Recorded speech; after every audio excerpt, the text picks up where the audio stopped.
dos maiores problemas da sociedade hoje é a indiferença. Parece que nada mais choca, nada mais nos preocupa ou tira da neutralidade. Nós estamos sempre tão ocupados, indo de um lugar para o outro, sempre atrasados, que nem notamos o que acontece ao nosso redor. Na verdade, eu acho que a gente até percebe, mas estamos tão entorpecidos com as demandas da vida que escolhemos a indiferença. Eu moro em São Paulo, a maior cidade da América Latina, e eu acredito que morar aqui te transforma numa pessoa apática. Você pega o transporte público lotado de gente, não importa muito o horário, sempre tem muita gente, não tem onde sentar, as pessoas estão grudadas umas nas outras e todo dia é a mesma coisa. Entra ano, sai ano e nada muda. A gente simplesmente aprende a conviver com isso e até desenvolve técnicas para suportar o sofrimento. No caminho, eu também passo por pessoas que estão em situação de rua, morando em calçadas, pedindo comida ou dinheiro. Tem dias que eu consigo ajudar, tem dias que eu não consigo. Então, em alguns momentos, eu passo por essas pessoas como se elas não estivessem ali, como se elas fossem invisíveis. Eu aperto o passo, finjo que não escutei. Isso é a indiferença, é a ausência de interesse por algo ou alguém. A vida moderna, se é que podemos chamá-la de moderna, nos coloca nesse lugar desumano onde é preciso se comportar como máquinas, mas isso é muito absurdo, muito pesado. Vamos falar mais sobre isso? Meu nome é Letícia Souza, seja bem-vindo ao Projeto Luminis, se inscreva nesse canal e já deixa o seu like aqui nesse vídeo. Eu moro em São Paulo faz 8 anos, mas eu nasci e cresci até os meus 18 anos numa cidade chamada Lins, no interior de São Paulo. É aquela típica cidade de interior onde todos os seus vizinhos te conhecem desde quando você era bebê. Então tem aquela vibe, sabe, muito familiar, onde você acorda e dá bom dia para todos os seus vizinhos na calçada, onde você vai no mercadinho e o cara do mercadinho sabe o seu nome, todos os detalhes sobre você. Se você vai no açougue, a pessoa que te atende já sabe até quais cortes de carne você mais gosta. Eu sempre gostei dessa vibe de ter um local do qual eu pertenço. Algumas pessoas não gostam disso, né? Que algumas pessoas gostam de ser mais reclusas ou mais discretas. Eu não me importo muito com isso. Eu gosto de ter essa vibe de morar num lugar onde as pessoas me conhecem, onde eu me reconheço nelas, e isso mudou bastante, né, essa sensação mudou muito quando eu me mudei para São Paulo. São Paulo é uma cidade onde você vai ver milhares de pessoas num só dia e você provavelmente nunca mais vai vê-las de novo na sua vida. E isso fica muito pior quando você descobre que o mundo, apesar de ser um local pacífico, bonito, com pessoas gentis, também pode ser um lugar triste, perigoso e desigual. Quando eu me mudei para cá, eu ainda carregava comigo aquele espírito de garota do interior. Eu gostava de sair à noite a pé, andar de bicicleta por aí, sem nem mesmo calcular direito onde eu estava indo. Teve um dia que eu quase levei um cachorro para casa, mesmo já tendo 2 gatos para cuidar. Eu dava dinheiro para várias pessoas que eu via na rua, quem aparecesse na minha frente, mesmo eu sabendo que tinham dias que eu nem podia fazer isso, eu não tinha condição de fazer aquilo. E eu chorei várias vezes por ver a realidade de São Paulo escancarada na minha frente. Eu nunca tinha visto tanta pobreza, maldade, miséria, tristeza em um mesmo local. Depois que eu saí de Lins, no entanto, eu passei um tempo em Bauru, uma cidade de médio porte, também no interior de São Paulo, e lá eu vivi num bairro universitário, onde eu morava bem pertinho da faculdade, ia andando poucos minutos ali até a faculdade, e eu só andava ao redor do meu bairro. Então eu ia nas festas de república ali perto, e eu não tinha quase nenhum contato assim escancarado com tanta miséria, dor e sofrimento. No entanto, é bom deixar isso aqui bem claro, eu tinha as minhas próprias batalhas, né. Eu vivia numa faculdade super cara, particular, muito cara, onde eu era bolsista de um curso muito caro também, curso de gastronomia, onde parte dos meus colegas iam para lá apenas porque o pai pediu para fazer uma faculdade e a pessoa selecionou ali na lista qualquer uma para ela fazer, e eles chegavam de Mercedes e eu tinha semanas que tinha que contar moeda para ir no mercado. Então, era uma realidade bem discrepante ali na minha vida, vivendo com aquelas pessoas na faculdade.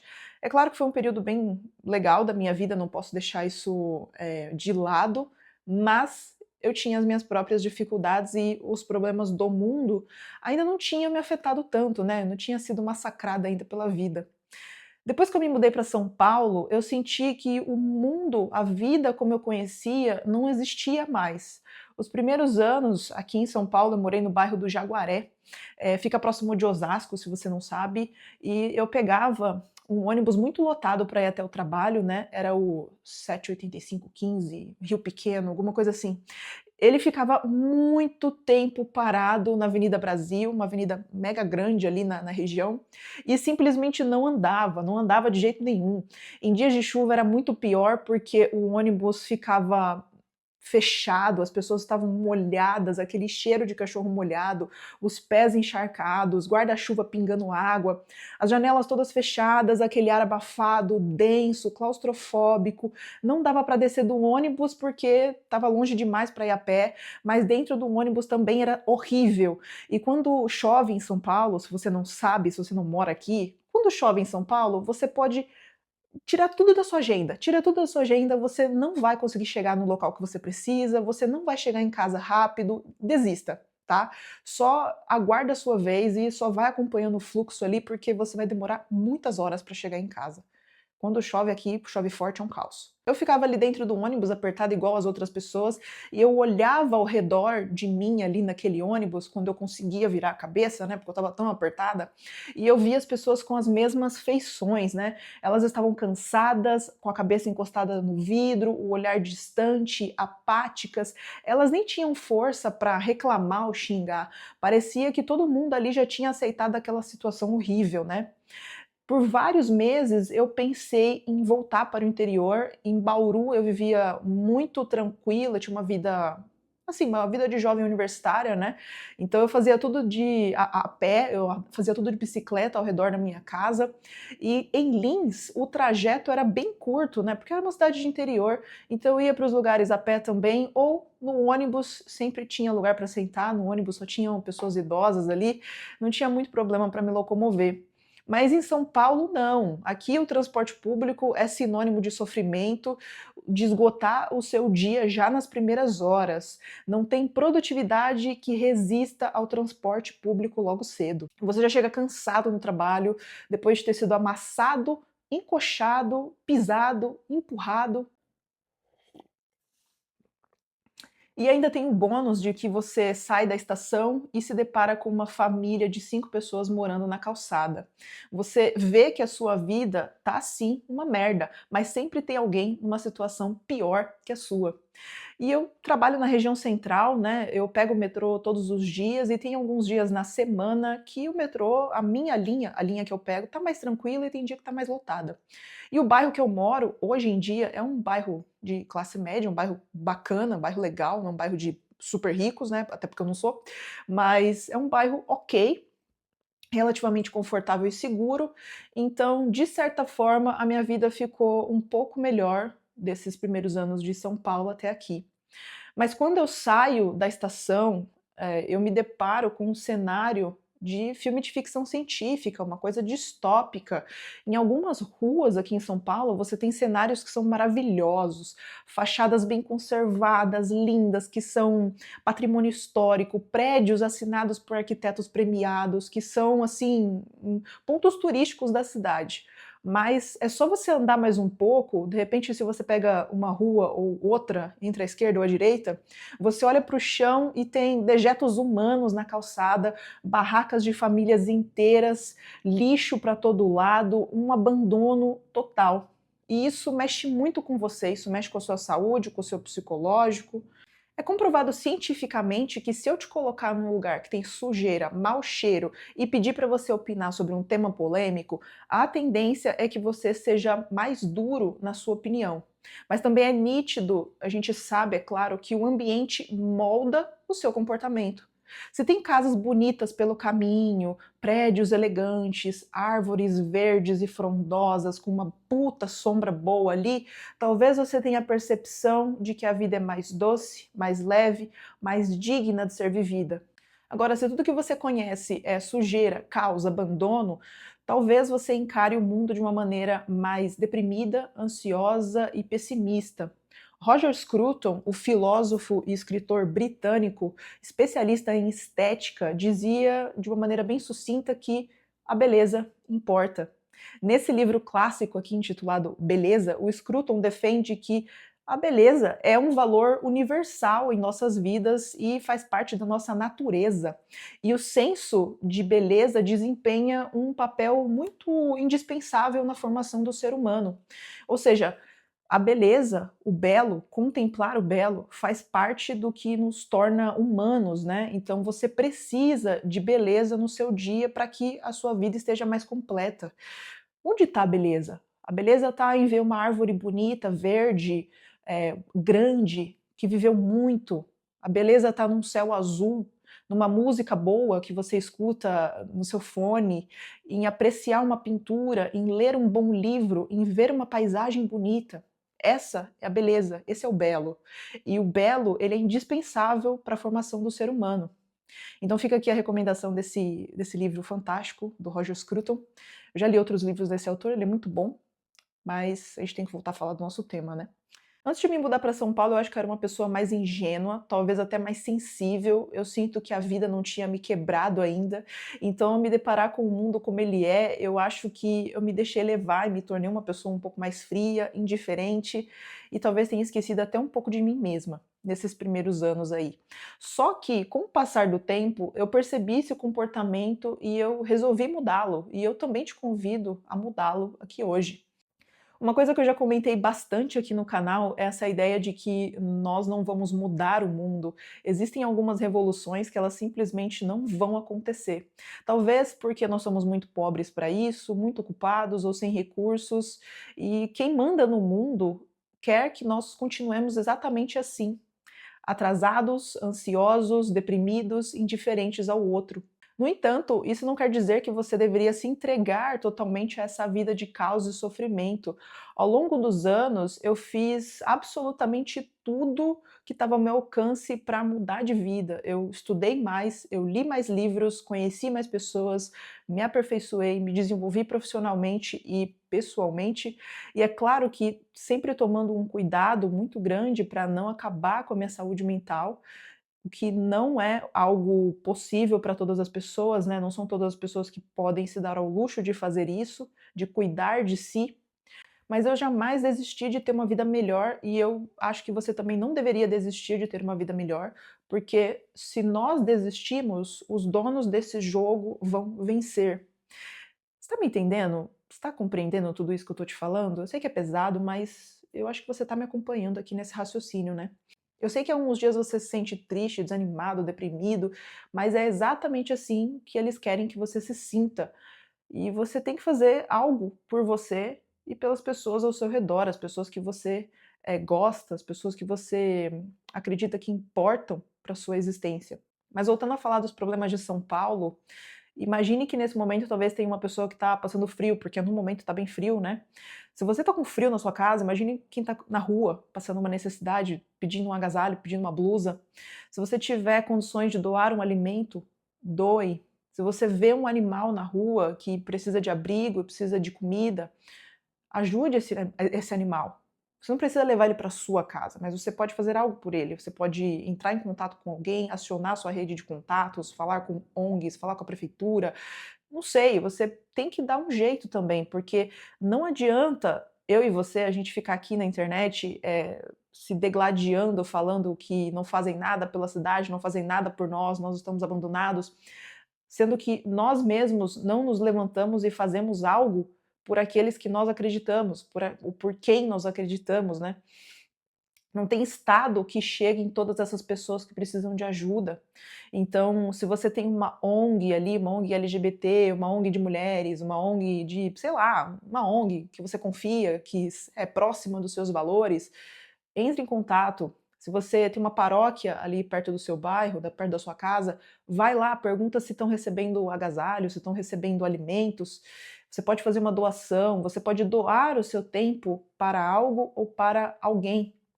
Não tem prefeito, não tem vereador, mas tem você, sabe? E é uma pequena contribuição que você pode fazer, que vai tomar ali algum tempinho minúsculo do seu dia, mas que já vai fazer a diferença na vida de uma, duas, três, cinco pessoas. Não sei, pode fazer a diferença na vida de uma, talvez já seja suficiente, né? O que a gente não pode fazer é nos tornarmos indiferentes ao sofrimento, fechar os olhos para tudo que acontece ao nosso redor e ficar sempre lamentando que nada muda, que o país não vai para frente. Eu ainda considero que a minha vida tem os seus momentos de dificuldade. Eu pego o transporte público lotado como qualquer outra pessoa, tenho as minhas próprias dores, né, as minhas batalhas. Eu vejo as dificuldades no mundo, isso me deixa muito triste e muito ansiosa, mas ao mesmo tempo eu me pergunto o que eu estou fazendo para mudar isso, o que eu estou fazendo como uma pessoa responsável para mudar essa situação. E ser responsável, agora a gente está falando bem sério aqui, ser responsável é muito difícil, mas é agindo que nós conseguimos aliviar um pouco do sofrimento do mundo das nossas costas, sabe? Enfim, pesado o tema de hoje, né? Eu venho pensando bastante nisso, afinal de contas, eu moro em São Paulo e eu noto que essa cidade nos coloca num ritmo completamente desumano. Você passa 10, 12 horas fora de casa, fica tão ocupado que não se dá ao luxo de sentir as suas próprias emoções e fecha os olhos para os problemas que acontecem ao seu redor. Não por ser alheio, né? Não por maldade, mas porque às vezes nós nos sentimos tão impotentes ou tão ocupados com as demandas do dia que nós, às vezes, de maneira até inconsciente, fechamos os olhos para os problemas que acontecem na nossa sociedade. E isso é um completo absurdo, né? Não é nada humano, mas é um dever nosso nos policiarmos e não nos deixarmos ser engolidos por toda essa loucura. Eu ainda considero que eu tenho uma rotina cansativa, muito por conta também do transporte público, porque o meu trabalho em si, ele não é um trabalho extremamente desgastante, ele não me desgasta, eu gosto do meu trabalho e eu tenho um privilégio ao dizer isso, e eu moro numa região boa de São Paulo, então talvez eu seja a minoria aí que não odeia morar em São Paulo, mas eu não estou alheia aos problemas ao meu redor. Na verdade, eu quero outras coisas para minha vida, né, eu desejo um futuro com coisas diferentes, então eu estou buscando construir esse futuro agora no presente, né, para que eu tenha uma vida cada vez mais tranquila, independente se é em São Paulo, independentemente se é em São Paulo ou no interior. Eu estava lendo um livro esses dias, que eu até recomendei na área de membros aqui, se você ainda não faz parte da área de membros, eu não sei o que você está fazendo, sinceramente.